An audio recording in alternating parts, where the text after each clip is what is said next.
Nega har bir insonga Makka ga borish nasib qilmaydi? Nega minglab insonlar Ka'bani ko'rishni orzu qiladi, ammo unga faqat ba'zilargina yetadi? Bu tasodifmi? Yo'q. Bu Allohning tanlovidir. Olimlar aytishadi, Allohning uyiga faqat uning o'zi taklif etgan bandalar kiradi. Makka turistik joy emas, bu yaratuvchining uyidir. U yerga faqat ruxsat etilganlargina boradi. Qarang, qancha odam pul to'playdi, hujjatlar tayyorlaydi, ammo oxirgi paytda hammasi bekor bo'ladi. Ammo shundaylar ham borki, u safarni hatto rejalashtirmagan bo'lsa ham, Alloh unga bu imkoniyatni beradi. Nega shunday?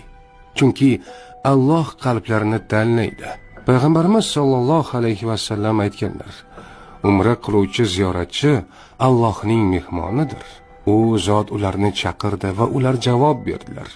Agar ular undan bir narsa so'rasalar, Alloh ularga beradi. Agar mag'firat so'rasalar, Alloh